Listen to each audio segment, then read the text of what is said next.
A gas station clerk was arraigned on involuntary manslaughter charges stemming from an incident earlier this month when he locked customers inside the store before a gunman opened fire, killing one person and injuring two others. Prosecutors say the clerk was grossly negligent, but his attorney entered a plea of not guilty. Ray Strickland has more tonight from the arraignment and reaction from the victim's father. I buried my son yesterday.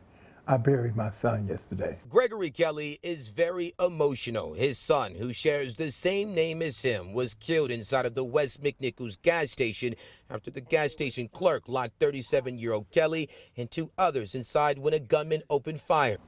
It was just heart-wrenching. Kelly's funeral was just yesterday, the same day the Wayne County Prosecutor's Office announced charges against the gas station clerk identified as Al Hassan Ayash. Prosecutors accuse Ayash of being grossly negligent when he locked the customers inside even after the gunman threatened to shoot them if he didn't.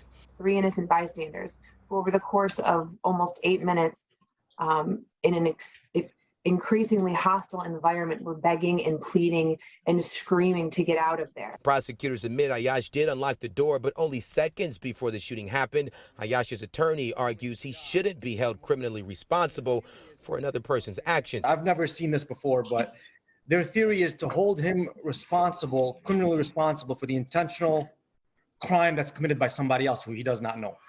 Prosecutors accuse Ayash of locking customers inside the gas station on May 6 during a dispute with Samuel McCray after his car was declined for a purchase just under $4. Ayash is now being charged with involuntary manslaughter and could face up to 15 years in prison. I think the charges are very appropriate. But Kelly says more people need to be held accountable, including the person who helped McCray get away. He and his attorneys also say the practice of gas stations being allowed to lock the doors should be banned. It's a bigger issue of the policy itself. The corporation, Marathon, should not have even allowed that policy to exist where you can lock someone in. That's the problem.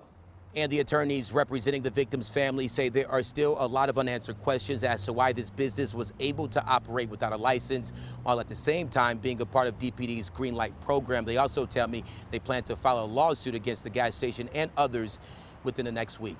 Reporting for CBS News Detroit, I'm Ray Strickland.